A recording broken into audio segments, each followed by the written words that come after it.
Labas rytas. Labas rytas. Trumpai apie save. Prisistatykit ir tada vat jūsų istorija. Lolita Auksė Mikalauskaitė Raudienė. Pilnai, čia viskas, žodžiu. Tėtis pavadino Lolita, kadangi dirbo kino studijoje ir labai patiko argentiniečių aktorė dainininkė Lolita Torres. O mama norėjo, kad būčiau Auksė. Taip ir likau, žodžiu, ir taip ir taip. Ir dabar, kai 3 amžiaus universitete esu, atsakinga už ryšius su klausytojais, taip pat yra kai kurie vadina vienu vardu kitu, taip kad prisistatau pilnai. Esu Vilnietė, gimiau šiltą, saulėtą, bobų vasaros dienos vakarą ir nežinojau, kad po 30 metų ant Gedimino bokšto iškils trispalvė. Labai simboliškai. Lygiai 30 metų. Pasikeitimų labai daug. Gimiau Vilniuje prie Lukiškių aikštės. Tada buvo Lenino aikštė. Tai irgi jau kiek laiko pasikeitimų Vilniuje. Gyvenau nuo vaikystės Žvėryne, Birutės gatvė 18, medinis namas šalia buvusios kino studijos, pirmosios kino studijos, kuri buvo Vilniuje, nes Lietuvos kino studija kūrėsi Kaune ir tėtis mano, Mikalauskas Enrikas, kuriam dabar 91 metai, jisai pradėjo dirbti būdamas moksleiviu 13 metų Kaune kino kronikoje.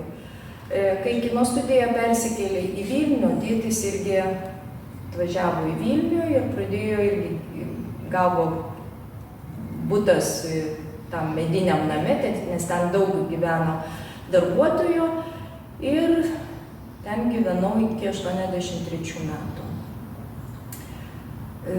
Kino studija visa mano vaikystė, net ir jaunystė, bet visai nenorėjau, kažkas sakė, dar gal kino studijoje, gal aktorė, dar kažkas taip, bet teko garsinti filmus, gal ir epizoduose kažkur tai vaidinau, bet čia yra irgi istorija apie kino studiją. Žvėrynas, gimtasis mano rajonas, labai pasikeitęs dabar, bet tada buvo vaikams didelė laisvė. Žaisdavom, didelės aikštės, pakrantė, nors sakydavo, kad gal nejauku, būdavo tokių vietų, kur neįdavom, bet dabar yra Kazakstano ambasada, toje vietoje buvo didžiulė aikštė, ten atsimenu dar mokyklos laikais eidavau su knygom ir studijų laikais ruoštis egzaminams, ganydavosi karvė, arklys, todėl kad Birutės gatve veždavo iš infekcinės ligoninės į vaikų skyrių bidonais maistą. Veždavo toks jau dėdukas, pasikinkęs arkliukas, nausdamas. Aš buvau išdykęs vaikas, tai per langą išlįsdavau ir sakydavau, arklys sustoja.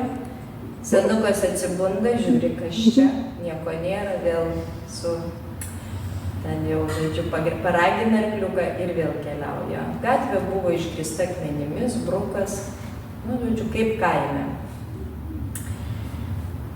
Prisiminimai pirmieji, tai gal mano pirmasis gimtadienis. Taip buvo viena žvakutė ant torto. Antrasis gimtadienis jau tikrai prie televizoriaus, nes tėtis labai anksti pirko televizorių ir ateidavo iš kino studijos žmonės net pasižiūrėti žinių. Taip kad irgi su televizija augom. O Vilnius atrodė juodai baltas ir nuotraukos tų laikų juodai baltos. Čia tėtis fotografavo, tik dabar jau negaliu pasakyti, 50 gal 7-8 metai. Dabartinė katedra, tai buvo ne katedra, aš atsimenu kaip paveikslų galerija, bet mama kaip pasakojo, kad po karo ten buvo traktorių taisykla. Ir dar irgi atsimenu, kaip katedros aikštė, jeigu stovint iš kampo per grindinį ėjo tankų sulaužytos plytelės. Taip važiavo ir vertė nuo katedros skulptūras, dabar jos atstatytos. Bet visą jaunystę katedra buvo be skulptūrų. Jeigu kalbant apie žvėryną, tai pamenu, kad prie kino studijos, dabar ten apartamentai, gyvenamieji apartamentai perdaryti, atvažiuodavo pirmas troleibusas ir trečias. Ir ten buvo žiedas. Pirmas troleibusas, kaip ir dabar, į stotį, atvažiuodavo iš Žvėryno į stotį. Trečias iš Žvėryno į Antakalnę. Tai mama, kai pasakodavo, pasižiūriu per langą, atvažiuoja troleibusas, mane ant rankų ir einam į troleibusą ir kažkur tai važiuojam. Tada statė kompozitorių namus. Čia gal ne taip gerai matosi, bet tolumoje yra statybos, buvo tik pradėti statyti kompozitorių namai. Čia kažkiek tai matosi to medinio namo, apie kurį pasakojau, kur gyvenau nuo gimimo iki 83 metų. Ir dabar jisai gyvenamasis namas, tik tai avarinės būklės, yra dar gyventojų. Ir kaip juokiasi, sako, mums dabar reikėtų sumokėti už tai, kad mes gyvenam. Bet pats pastatas turi istoriją. Tai čia, jeigu pasižiūrėti archyvose, nuo XIX amžiaus, ten kur kino studija, tai ten buvo gamykla, o čia bendrabutis, po to kilmingų panelių pensionas, bet čia apie tuos pačius pastatus. Atsimenu, kaip vaikystėje keldavomės į Vingio parką ir pirmiausiai tai buvo keltas, ten kur dabar yra Žvėryno pėsčiųjų tiltas, ten buvo keltas. Kad čia aš kelte sėdžiu, tai aišku būdavo tik tai vasarą. Persikėlus į Vingio parką, ten buvo traukinukas, kur mes su mama sėdėm ir laukiam to traukinuko. Traukinukas buvo kaip ir mokomasis, nes ten vaikai aptarnaudavo tą traukinį su uniformom, jie būdavo ir palydovai, ir gal net ir prie mašinisto būdavo, nežinau kaip, bet kad su suaugusiais jie kartu dirbo prie to traukinuko. Tai yra savotiškas profesinis auklėjimas, kaip vaikai galėjo rinktis profesiją, susipažinti. Dar Žvėryne priešais tą pėsčiųjų tiltą yra ant kalno cerkvytė. Tai va čia yra tie laiptai, kur užlipti prie tos cerkvės. Taip atrodė žiemą. Esu vieną kartą tais laiptais važiavau su rogutėm, todėl kad kieme buvo daugiausiai berniukai. Ir jie man sako, va tu nuvažiuok nuo tų laiptų, labai smagu. Nu, važiavau. Visi labai tikisi, kad aš šitoj pradėsiu raudoti, nes ką reiškia su rogiam važiuoti per laiptus. O aš lūpą prikandus sakau, oi kaip smagu, oi kaip gerai. Visi žiūri į mane ir galvoja, ar aš čia kaip čia, bet aš tikrai buvau, man gal buvo kokie 4-5 metai, nedaugiau, berniukai didesni. Eidavom žvejoti prie upės, buvo ten pliažas, dabar apaugė ten medžiais. Čia mes ant tų laiptų su tėčiu, bet taip matosi ta dalis Žvėryno, kur nusileidus buvo galima persikelti keltu. Vėliau buvo pradėtas statyti pontoninis tiltas, čia 69 metai. Būdavo pontoninis tiltas kaip ir prie sporto rūmų, kai dar jie veikia. O persikėlus į kitą pusę, čia vat Vingio parkas, tolumoje matosi Žvėryno ta jau dalis, iš kurios atsikėlus. Atsimenu, kad su močiute rinkdavom sakus, pušų pumpurus, jie labai sveika žiemą nuo peršalimo. Tai ankstyvieji prisiminimai, toliau Žvėryne buvo vaikų darželis, Latvių gatvėj. Dabar tas pastatas dar yra, tik tai, kad ten niekas nevyksta, bet į kiemą galima įeiti. Ir čia tų laikų realija. Mūsų darželio direktorė, ir kaip matot, Lenino portretas, tai būdavo privaloma visose įstaigose, mes kažkaip nelabai net ir įsigilindavom, kad tai yra propaganda, bet tai tikrai nuo mažens vaikams buvo kas dėgiama. Bet darželį buvo smagu, čia yra rudenėlio šventė, apsirengdavom, pasipuošdavom, eilėraščius deklamuodavom, čia vat irgi iš derliaus šventė vadinasi, 64 metai. Kiek pamenu, kad liktai va čia, jeigu neklystu, Dalia Kriščiūnaitė, liktai irgi kažkokiam filme vaidino, bet čia jau reikėtų pasitikrinti. Išleistuvės buvo, vaikų darželiai išleistuvės, stalas kieme, vaikams ir tėvai, ir auklėtojai, buvo visai smagu. Tai yra 65 metai. Ir turėjau eiti 1. klasę. Nes aš gimu spalio mėnesį, spalio 7, bet tais metais buvo demografinis pakilimas. Visos klasės buvo perpildytos, vaikų iki 40 ir kadangi rugsėjo 1 dar neturėjau 7 metų, tada priimdavo nuo 7, paskambino mokyklos direktorė mamai ir sako, žodžiu, kad nepriimsim, atsiprašom, bet turit galimybę grįžti į vaikų darželį. Bet aš kadangi sakiau, ne, viskas buvo išleistuvės, aš gavau dovaną, aš negaliu grįžti. Nu kaip taip? Nu, tėvai mano nuomonės, kaip sakant, įsiklausė ir raktas ant kaklo vaikščiau į konservatoriją. Nupirko pianiną ir vaikščiau į konservatoriją per Žvėryno tiltą. Pietum rublis, nu, simboliškai, rublis neatsimenu kiek, bet ten buvo, nebepamenu, Žvėryne prie infekcinės ligoninės gamykla. Kokia, nebeatsimenu, bet ten buvo valgykla. Tai aš su to rublio eidavau ten pavalgyti, pasiimdavau tą, ką pasiekiu nuo apatinės lentynos, nuo viršutinių nepasiekdavau, tai mama ir klausdavo, ką valgiai. Nu, valgiau ten, kas buvo apačioj. Toliau, kapeikos sutaupytos, už tas kapeikas kažką tai jau galėdavau nupirkti. Vieną kartą mama sako, ten Mickevičiaus gatvėje prie kompozitorių namų buvo maisto parduotuvė. Aš atėjau su tom kapeikom, saldainių pirkti, bet apsižiūrėjau, kad yra vynuogių. Tai man pardavėja pasvėrė už tas kapeikas vynuogių, tais laikais nebuvo celofaninių jokių maišelių, o tai suviniodavo iš popieriaus tūtą. Ir mama sako, einu be pušinėlių, mato, vaiko nesimato. Nes sako, rankinukas mano toksai priekė, įdėta tą tūtą, va tokia. Aš nešu, nežinau kiek čia buvo, bet čia buvo vynuogas. Tai va toksai, sakant, auklėjimas savarankiškas, mokaisi, skaičiuoji pinigus, kas iš ko išeina. Tais metais į mokyklą nenuėjau, buvau visai, kaip sakant, laisva, tvarkiausi kaip norėjau. Man buvo pasakyta, kad tik tai negalima į Vingio parką. Nu, nejauku, kadangi tais laikais dar būdavo ir po karo, dar visokių atsitikimų. Ruduo, labai gražus, noriu lapų. Mama pasakė, į Vingio parką negalima, tik tai būdavo pas mus daugiau vaikų ir apatiniai kaimynai turėjo tarnaitę. Su tą tarnaitę, bet čia niekas neina.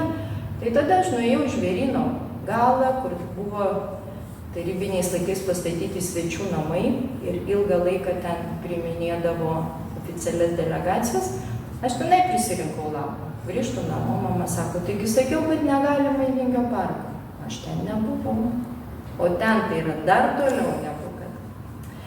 Toliau pamenu, netoli mūsų gyveno totorių šeima, 5 vaikai.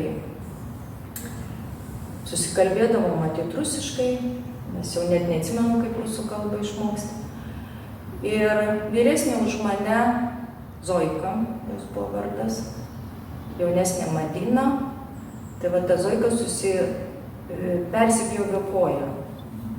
Aš dar į mokyklą neįmau. Sakau, reikia važiuoti į ligoninę. Žinau, kad į 3 troleibusą atsisėdus važiuosim į Antakalnį ir ten yra ligoninė. Ir aš čia taip važiavau į ligoninę. Nu, kur aš dingau? Nu, grįžtam viskas. Tai vat prisiminimai irgi, kad važiuodavo tada troleibusai dabar Gedimino prospektu, tada buvo Lenino prospektas, bet taip važinėjo troleibusai.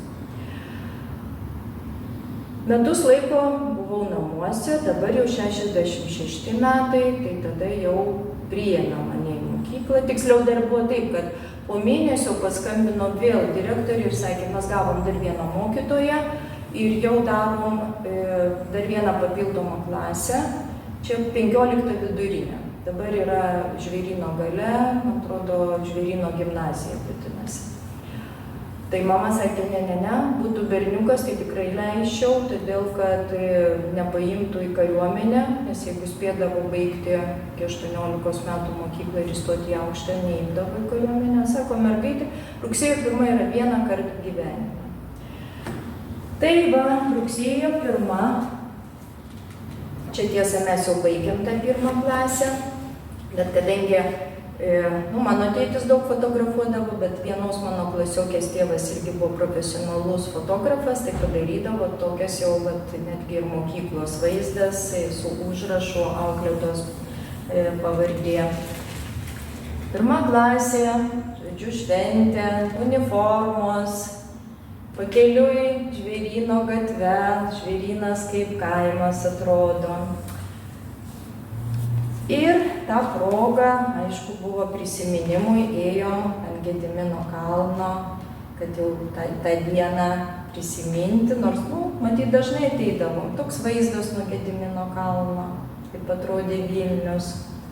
O Gedimino pilis buvo apgriauta, dabar jau atstatoma. Dar prieš mokyklą mane tėtis išmokino čiuožti. Jisai pats su pačiūžom labai mėgo. Tai ten, kur dabar yra Seimas, ten nebuvo pastatų, ten buvo jaunimo stadionas. Ir žiemą išliedavo ledą ir būdavo galima čiuožti. Ir kadangi vieną kartą mes su tėčiu čiuožėm ir trenerė matyti, jinai priejo, sako, matau, kad mažas vaikas ir taip gerai čiuožia, sako, galiu priimti į dailiojo čiuožimo studiją. Gerai, čia labai įdomu. Ir jinai manęs klausė, sako, tu griūt moki? Kaip tai griūt? Aš čiuožti moku? Ne, sako, pirmiausia reikia išmokti griūti. Tai reiškia griūti ant šono, kad nesusilaužyt, o tiesiog, jeigu bus mėlynė ant šono, tai nieko tokio. Tai va, tai žodžiu, dalyvavau, būdavo žiemos šventės Vingio parke. Čia pingvino rūbai, aišku, jie ploni, bet aprengti ant striukio, ant megztinio. Tai va, žinau, kad buvo žiemos šventė 67 metų vasario mėnuo. Vingio parke irgi išliedavo tada ledą, būdavo šaltos žiemos ir šaltydavo ir kiemuose galėdavom čiuožti. Toliau 15 vidurinę. Turėjom labai gerus mokytojus. Mokykloje buvo sustiprinta chemija. Nuo 9 klasės iš visų klasių rinko geresnius mokinius ir kad jau būtų sustiprinta chemija. Bet turėjom labai gerą lietuvių kalbos mokytoją, kuri darydavo pridėtinės pamokas prieš pamokas ir po pamokų. Chemija tai būdavo visas, tada mes šeštadieniais mokydavomės, tai būdavo 6 pamokos per savaitę, kai kada net po 2 pamokas, už tai neturėjom nuo 9 klasės darbų. Čia kaip būdavo mergaitės mokosi dirbti, gaminti, berniukai kažką tai sukonstruoti. Bet už tai, kas įstojo į chemiją, tai jie sakė, kad iki 3 kurso mes neturėjom ką mokytis. Mūsų mokytojas Lagunavičius tikrai buvo labai garsus tuo metu Vilniuje mokytojas. Anglų kalbos mokytoja irgi buvo labai gera ir jinai paruošdavo mokomasias pamokas televizijai. Nors Vilniuje sustiprinta anglų kalba buvo Salomėjos Nėries mokykloje, bet mūsų mokytoja, žodžiu, jinai buvo atsirinkusi iš mūsų klasės grupelę vaikų, kurie taip jau geriau mokėsi.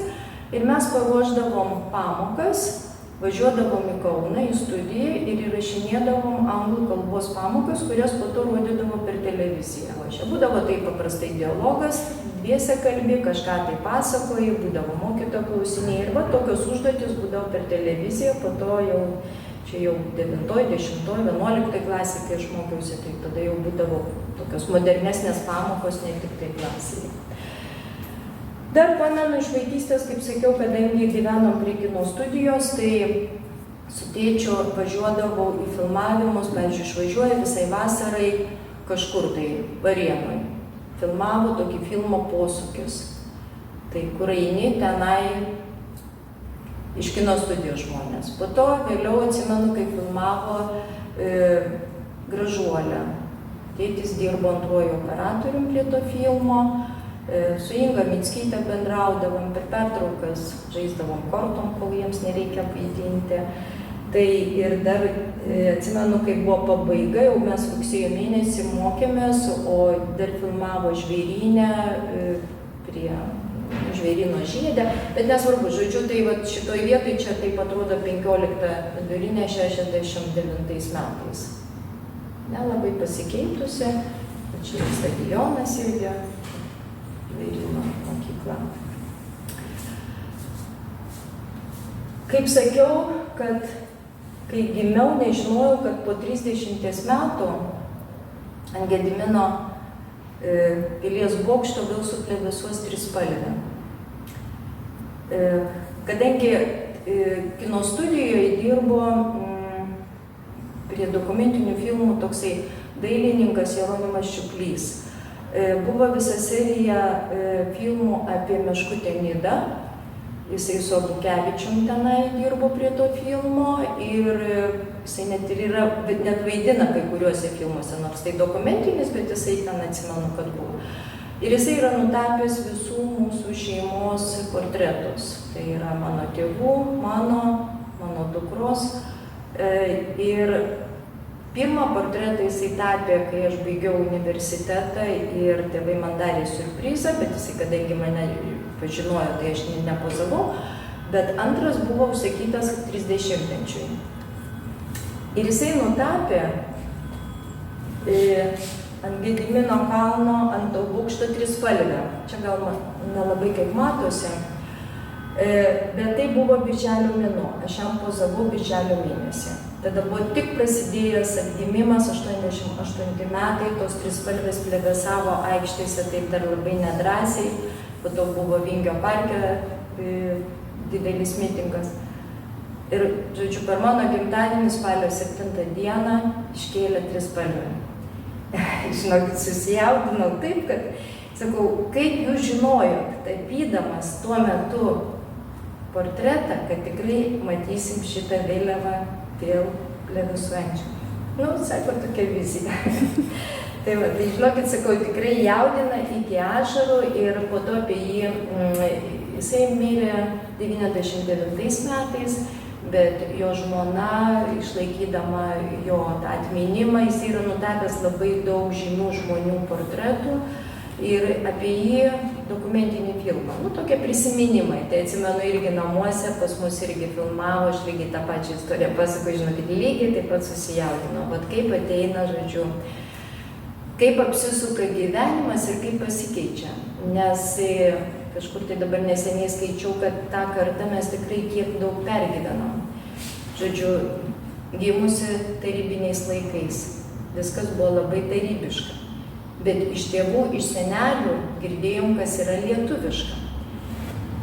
Ir mano viena klasiokė, gimusi vasario 16. Mes švęsdavom gimtadienius. Ir mes žinojom, kad tai yra tokia diena.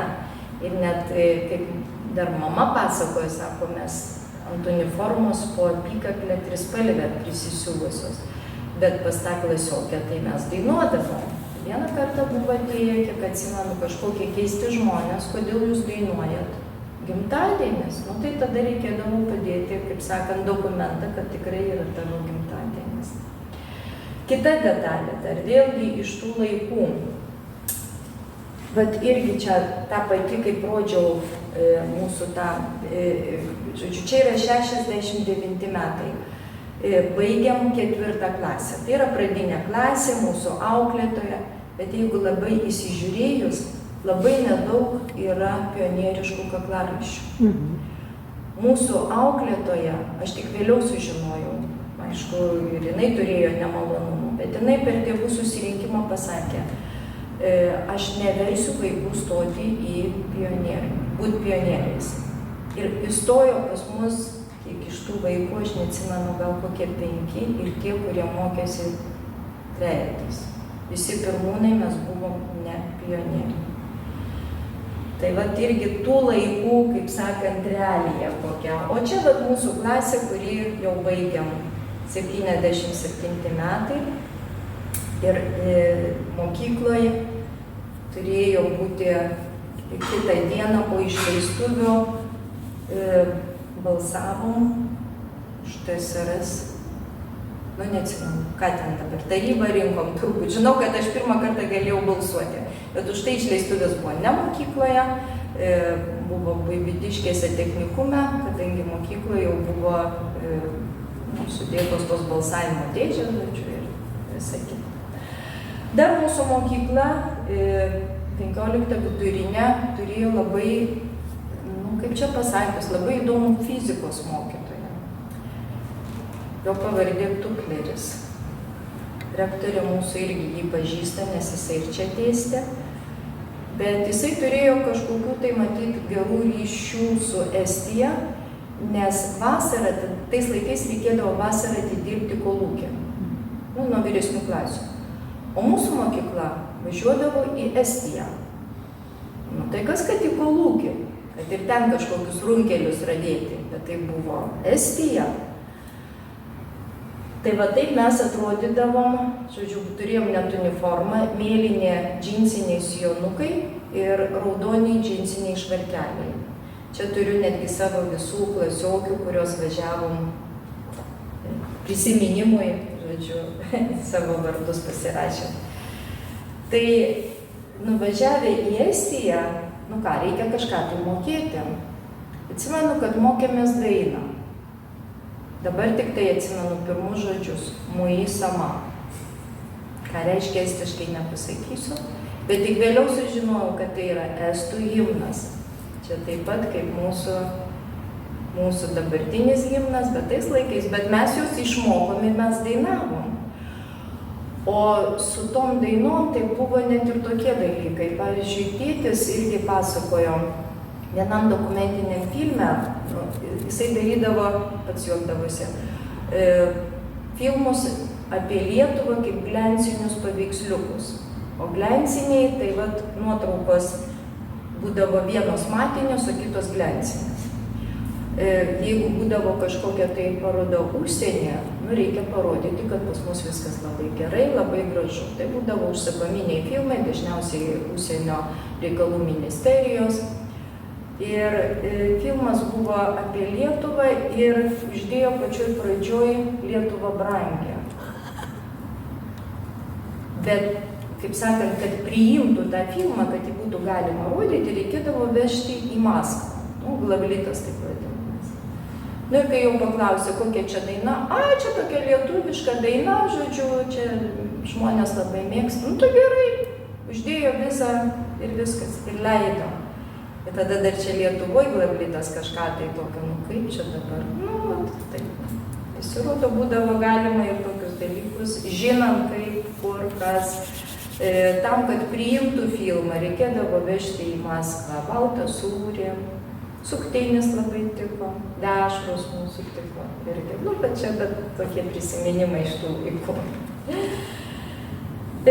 Dar, tik tai čia gal jau nežinau, ar visai su Vilnium, tai vėlgi prisimenant kino studiją ir tėtis vieną kartą filmavo, filmas buvo tik pastatyti Žirmūnai. Ir nuo Gedimino kalno tokį panoraminį vaizdą, naujas rajonas, gražus, viskas. Bet tam, kad būtų galima dokumentiniam filmą parodyti tokį panoraminį vaizdą, vėlgi reikėjo gauti Glavlito leidimą. Bet čia jau buvo kariuomenės leidimas, kadangi objektai matosi. Tėtis išvažiavo į Rygą, nes ten jau priimdavo tos dalykus Rygoje. Ir kaip pasakojo, žodžiu, neatsimena koks pastatas, bet nusileidęs laiptai žiūri, kad prie laiptų kažkokia krūva daiktų išmėtyta. O jisai, kadangi jam įdomus ir įvairūs daiktai, jisai rado tokį telefoną numestą. Sako, ar galiu jį paimti? Pasiimkit. Čia yra mažiukas Latvijos herbas prieškarinis. Nu, dabar toks pat yra. Bet tai buvo, reiškia, kažkokia valstybinė įstaiga ir viską metė. Tėtis parsivežė namo, jisai veikia, jisai pas mus buvo Birutės gatvėje, čia net buvo numeris 770770, man 7 visą gyvenimą laimingas skaičius. Tai jisai, kol buvo tie stacionarūs telefonai, buvo naudojamas, netgi kai jau vėliau persikraustėm į kitą butą irgi. Ir jeigu įdomu tą istoriją, nes čia su Latvija surišta.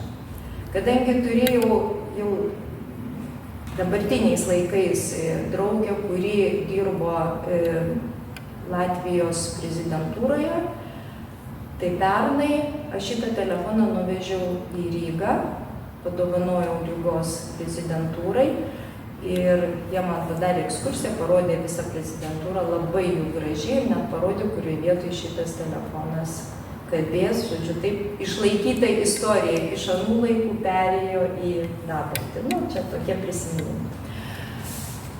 Dar turiu, jeigu įdomu, taip atrodė 1 klasės sąsiuvinis. Tai yra matematika su daugybos lentelė. Bet taip, 1 klasiai mokiaumės, žodžiu, nuo to, nežinau, dabar moksleiviai matyti kitaip, bet čia buvo taip. Turiu išlaikiusi visas savo pižinių knygutes nuo 1 iki paskutinės klasės. Irgi, gal bus kam nors įdomu. Tai buvo, mokyklą baigiau, įstojau, buvo toksai irgi galvojimas, kur įstot, kadangi chemija buvo sustiprinta ir anglų kalba. Vis dėlto nulėmė, kad įstojau Vilniaus universitetą, anglų kalba. Kaip tik universitetas ruošėsi 400 metų jubiliejui. Atsimenu, kaip universitetą tvarkė, remontavo ir mes tvarkėm irgi. Po to buvo, dar tiesa, kadangi universitete besimokydama, jau buvo pradėtas statyti Inturistas. Dabar prie Radisson vadinasi, tada Lietuva. Ir ten buvo mano močiutės namas, toj vietoje. Tai labai gerai galiu pasakyti, kiek laiko buvo statoma Lietuva. Nes aš nuėjau į 1 klasę, tai 66 metais, močiutės namą nugriovė ir tada juos visus, kiek ten buvo prie vienuolyno, ten buvo ir tokių vienaukščių namukų, ir mūrinės, močiutė gyveno mūriniam name, bet be patogumo, ten būdavo ir vištų, ir karvių, ir ko ten irgi visiškas kaimas. 11 metų, kur mokiausi mokykloje, 5 metai, kur mokiausi universitete. Ir dar metai, kadangi įstojau, pradėjo rinkti, mes buvom 2 kurse, pradėjo rinkti gidus, nes jau tuo metu buvo labai nedaug gidų, bet jau žinojo, kad kai bus jau didelis turistas, pradės važiuoti daugiau svečių, reikia gidą. Ir buvo iš anglistų, mes buvom gal kokios 7, buvo prancūzų 1, vokietukės 2, tai vat mes baigėm kursus inturisto. Buvo labai įdomu ir aš, pavyzdžiui, apie Lietuvos istoriją, aš ten daugiau sužinojau negu kad mokykloje.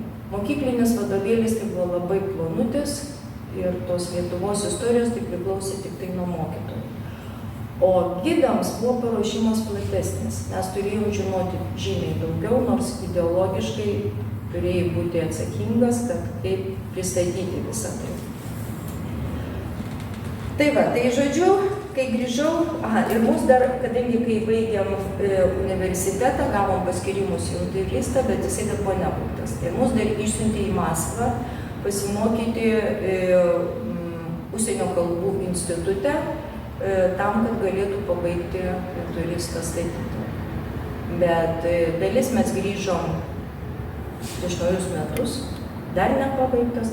Mus, kaip jaunus specialistus, nustuntė prie statybų dirbti.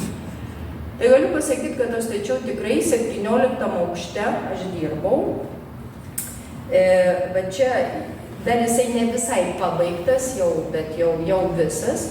Ir čia yra 81 metai, tai jau žymiai vėliau. Tai ne, tai teisingai, aš grįžau iš Maskvos, buvo 82 metai, tai čia vat statomas, bet dar nepabaigtas. Ir mus taip, buvo tokios darbo sąlygos, kad iš ryto, sausio mėnuo, tamsu, apačioj pasisemi kibirą vandens, žiemos tada būdavo -15, -20, tada pėstute lipi į tą 17 aukštą, kadangi liftų šachtos yra atviros, tu tik žiūri, kad neįsiverstum, apšvietimo jokio nėra. Laidai kažkokie elektros mėtosi, užlipi į tą 17 aukštą ir ką tu darai? Statybininkai, jie kažką tinkuoja, kažką dažo, bet, atsiprašau, bet tualetų tai nėra. Tai vos mūsų jaunų specialistų siuntėm tvarkyti, ką palieka statybininkai. Tai buvo vienas mėnuo, antras mėnuo, kaip sakant, jaunos tokios panelės, o mes tik merginos, vyrukų tai nebuvo. Reikia ir pasikalbėti, kiek galima jauną specialistą, esant tokiom sąlygom, žodžiu, perkelti į kitas sąlygas. Tiesiog eiti pasikalbėti. O kai mes išvažiavom į Maskvą, buvo, atsimenu, inturisto valdytojas lietuvis, labai malonus, žodžiu, žmogus, bet kadangi jisai nesugebėjo per 17 metų pastatyti, tai pakeitė rusiškai kalbantis žmogus, žodžiu, keiksmažodžiai 3 aukštais, kumštis į stalą ir tu darai tai, kaip aš pasakau. Ir jau kai susiruošėm eiti, mes ten kelios, aš buvau vienintelė vilnietė, visos kadangi iš kitų miestų, tai jos stovėjo kaip jaunas specialistas eilėje, kad gauti butą.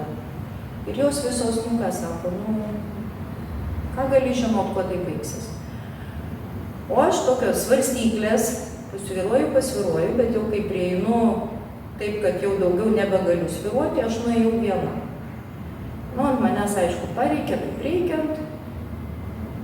Ir sako, jeigu tu nenori dirbti, tai gali maždaug eik iš jauno specialisto, atleidžiam iš darbo ir daryk, ką nori. Tais laikais bedarbių tai buvo nelabai kažkas. Sakau, gerai, parašiau prašymą, atleiskit mane ir aš išeinu. Bet tai pasirodo yra kita medalio pusė, jam irgi blogai. Kaip tai gali būti, kad jaunas specialistas išeina, tai yra blogai. Tada pradėjo galvoti, kažką tai reikia su to jaunu specialistu daryti. Į komjaunimą aš įstojau 11 klasė, kadangi mums jau tada buvo pasakyta, jeigu nestosit į komjaunimą, jūs neįstosit į universitetus aukštasis. Komjaunolė. Tada reikia, komjaunimo susirinkimas, reikia bausti tą žmogų. Susirinko, visos gytės pažįstamos, kaip sakant, dirbam jau keli metai, nors mes dar kaip praktikantės, bet jau nuo 80 metų mes jau dirbdavom su grupėm. Pareiginga, atsakinga, paslaugi, mandagi. Ką daryti? Reikia kažką daryti. Gavau nuobaudą bei rašymo. Vat turiu tokią iš anų laikų, bet niekur negaliu parodyti. O prisimenant dar inturisto laikus, tai buvo 80 metais olimpiada Maskvoj. Ir va tada buvo mums pirmas krikštas, kadangi važiuodavo į Maskvą ir traukiniais užsieniečiai. Tai mano darbas buvo geležinkelio stoty, buvo štabas, kadangi darbuotojai nemokėjo jokių užsienio kalbų, tik tai rusų, tai aš kaip ir vertėja turėjau būti. Labai gerai atsimenu, kad 80 metų Liepos mėnuo iš Žvėryno pėstute 6 ryto, 5 ryto pėstute eidavau į geležinkelio stotį. Labai gražus Vilnius, tuščias, nieko nėra. Stovi prie Lenino paminklo kranas, darbininkai plauna Leninui galvą. Paukščiukai Tai žodžiu, tai tokie prisiminimai, kad važiavo traukiniai, buvo užsieniečiai, su Vilnium visokių istorijų yra, bet čia jau gal tada kitam kartą. Ačiū labai nuoseklus, labai įdomus pasakojimas. Tikrai dėkui labai. Sakykit, ar yra, praklausant apie jūsų vaikystę, ar jums trūksta kažko, va, tam Vilniui, kažkas dingo iš jūsų Vilniaus, ar vis dėlto tas Vilnius tik tai gerėjo, gražėjo ir kaip sakyti, ir tobulėja dabar? Vilnius pasidarė saugus. Čia gal labiausiai, ką galėčiau pasakyti, taip iš karto. Todėl, kad vaikystėje, atsimenu, buvo labai daug vietų, kur tu geriau neik, vienai negalima ir netgi aš eidavau į mokyklą Birutės gatve, nuo kino studijos iki Žvėryno pabaigos. Mama vėliau man pasakė, kad labai pergyvendavo, nes einu iš ryto, tamsu, o pasirodo visokių žmonių buvo, tai va, to saugumo, kad tu gali eiti į stotį irgi ten nebėra taip, kaip anksčiau būdavo stoties rajonas, tai tu jau nuo Lietuvos kino teatro, kur dabar Mo muziejus, jau ten praktiškai geriau tik troleibusu arba autobusu pavažiuoti. Jau ten neįdavom, nes nejauku ir kuo greičiau tik įstoti į traukinį ir viską. O dabar vat, visur yra, kaip sakant, saugu, tai gal čia yra pats geriausias.